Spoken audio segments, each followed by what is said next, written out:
All right, so welcome to day 9. Today we're going to get into a concept known as AKS 19, specialization, division of labor, and something known as voluntary exchange. All right, so on eClass, I have some notes available for us, right, for you to print out. So those of you doing the physical notebook, you should see a sheet that looks something like this with specialization, division of labor up here, as well as a concept known as voluntary exchange with these pictures down here. So you can go ahead and cut those out and glue those in your notebook. But for today, I know that you don't have time to do this, right? So today I want you to follow along as I go over the notes. You'll see my notebook as I do it like you normally will, and you can go back and plug these in so you can get your notebook in tip top shape, right? All right, let's get it. All right, so we are going to start with a concept known as specialization. So I'm going to grab my pen. Let me see, I'm going to use purple this time. And we are going to start with a definition. All right, so let's go ahead and get this down.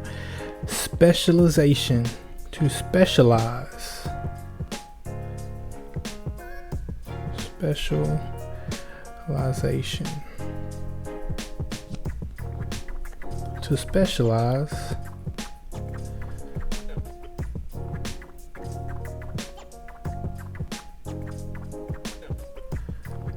means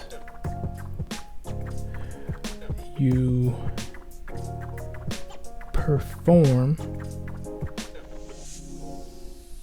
one job or one task.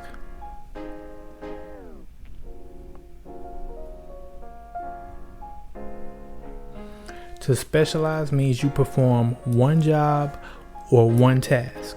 So for instance, I teach. That's my specialization. I do one job. I teach. Not only do I teach social studies.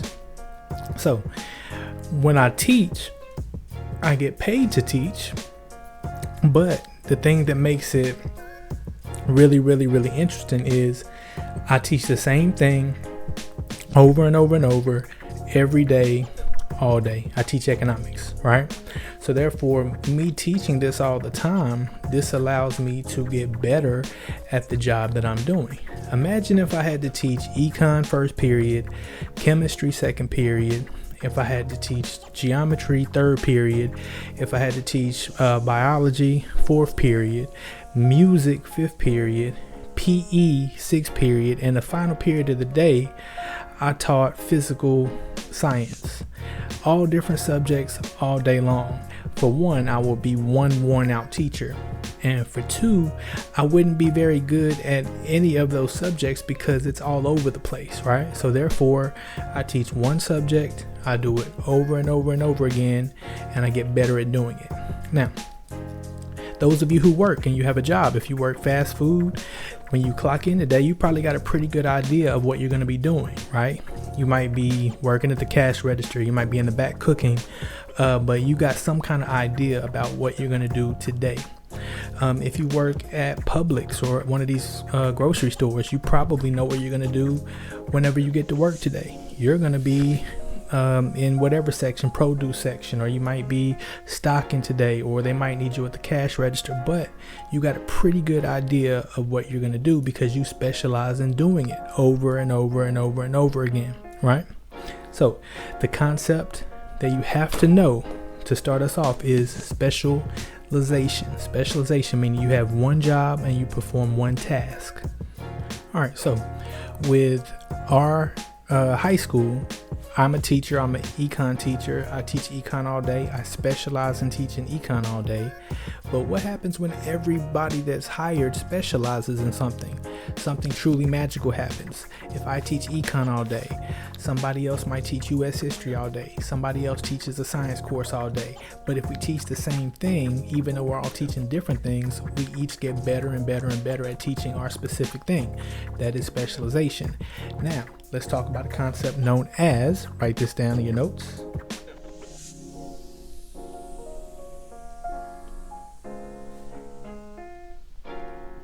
division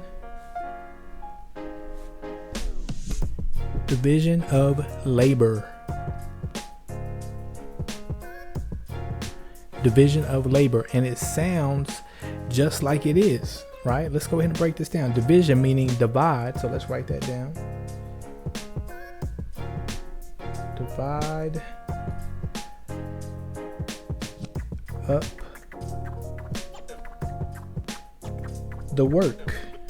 Labor means the work, right? Divide up the work. Divide up the work. Divide up the work. So that means that even though we all teach different things in our high school, right? South Gwinnett High School, we have the administrative staff that specializes in policies and procedures. We have the counseling staff that specializes in helping kids with scheduling, college, a whole variety of things, right? We have teachers that's teaching the actual content. We have people that are on the custodial staff, right? Who are cleaning the school, making sure it's well kept. We have the lunch room personnel that's serving you lunch. We have a variety of different positions, right? But the thing is, when we all divide up the work, it makes the entire school run as a whole, right? That is division of labor. So dividing up the work. An example of this would be Walmart. No, I'm always using Walmart.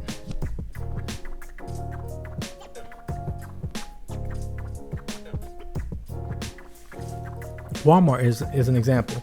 So you have people that do different things. You got the greeter, right? The welcomer.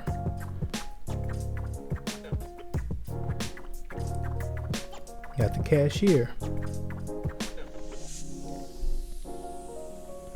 Person that works in jewelry. Person that works in sporting goods.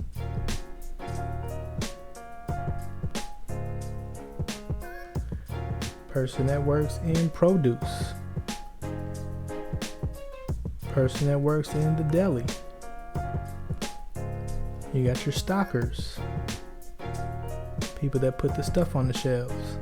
You got the people that work in receiving, people that unload the trucks when they come in, right?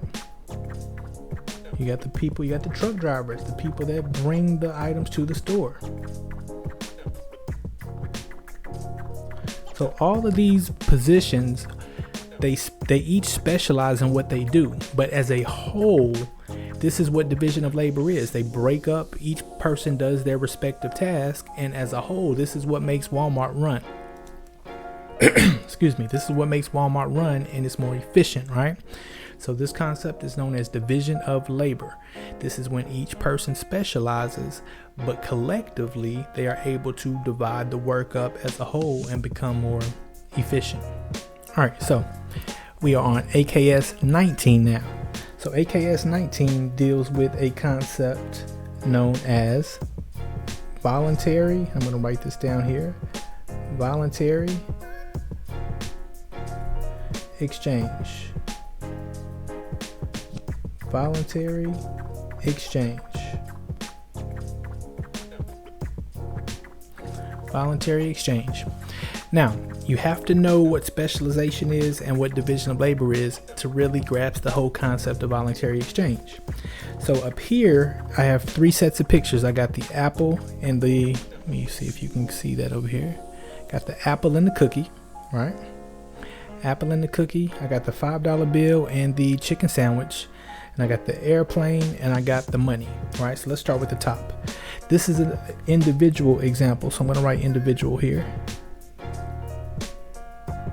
Individual example. Now, first and foremost, what is voluntary exchange? Well, voluntary exchange is giving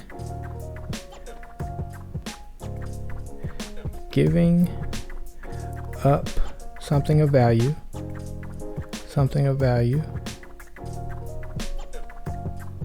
giving up something of value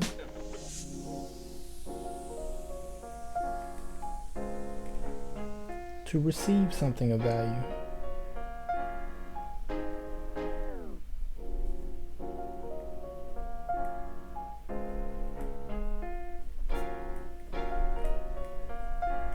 To receive something of value, right?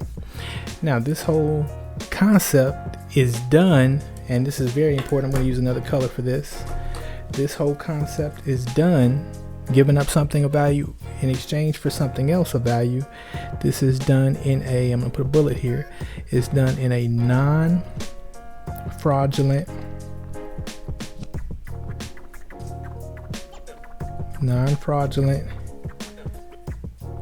way. That means that I'm not putting a gun to your head and saying, hey, you have to buy this cookie. I'm not doing that, right? That leads me to the next bullet here. So it's non-fraudulent and it's done voluntarily. You voluntarily want to buy it and I voluntarily want to sell it, right? So that is why we're both happy in this exchange. So that leads me to the first example here, the apple and the cookie. So let's say person one has the apple. Person two has the cookie. If they agree to trade items, person two gains the benefit of the apple.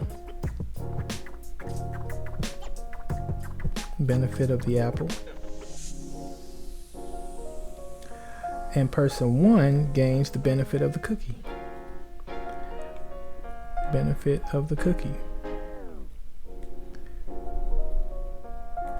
Now, why are person one and person two both happy?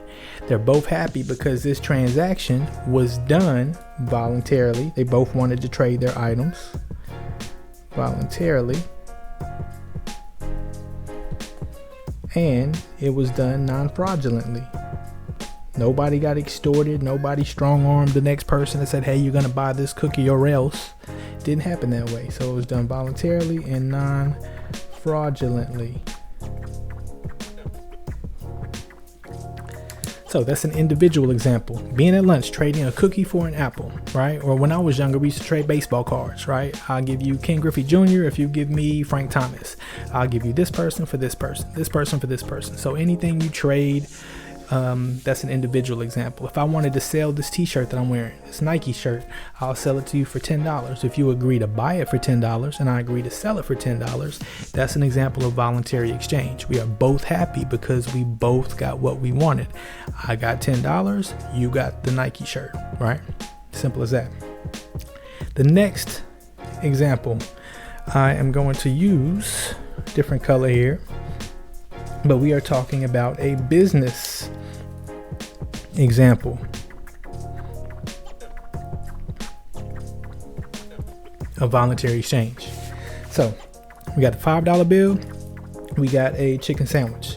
So if we pull up to the drive-thru, we're hungry, want that sandwich costs $5. Now, I'm willing to buy it. Are you? Just finished football practice. I'm starving, I'm tired, I'm hungry, I'm ready to bite into this fire sandwich. So, you got me, the person. I have $5 in my possession. You got, we'll say Popeyes, right? You got Popeyes over here. What does Popeyes have? They have that fire chicken sandwich. It's not a sandwich, it's a sandwich. There's a difference. Chicken sandwich, right? So, voluntary exchange is, I'm willing to give them my $5. They're willing to give me the chicken sandwich. Why are we both happy and content with this situation? Because it was both done voluntarily,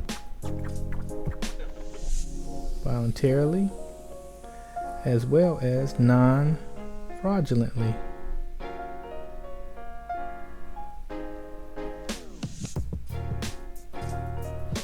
Right? So therefore, me, the person, I end up with the chicken sandwich. I'm just going to say CS. And Popeyes ends up with the $5. They're happy they got $5. I'm happy I got the chicken sandwich. We both perceived our items of value. The chicken sandwich to me is worth $5, and they got the $5 in exchange. So it was done mutual, voluntarily, and non-fraudulently, right? Voluntary exchange. Last example, and then we'll be done with this. Last example. What do I want to use here? I want to use my purple, right? I'm going to use my purple. So this last one is a government example. Remember, this happens all the time. I'm just giving you different examples. So we have a government example. So we have a C-130 military airplane, and we have money. Let's say that this is $2.3 billion. 2.3 billion. Let's suppose that's how much this costs to buy this C-130 military aircraft. So we got government. What does government have? They have the $2.3 billion. Where'd they get $2.3 billion? I can't really say they have it because that's kind of our money, right? Remember, they collect taxes. So $2.3 billion. And the aircraft maker will say that that's Boeing, right? Boeing. They have the airplane. Now, if our government wants to buy this particular airplane, they give Boeing $2.3 billion. Boeing gives them airplane. Why are both of them satisfied and happy? Because it was done voluntarily, non-fraudulently, as well as what? They didn't extort each other. So they are both satisfied. So once again, this transaction was done voluntarily, non-fraudulently.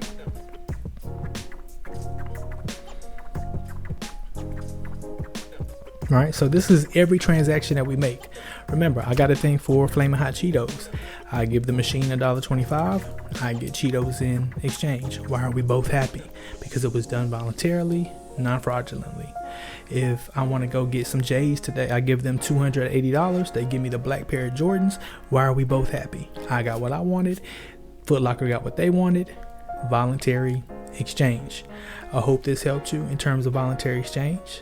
Until next time. Peace.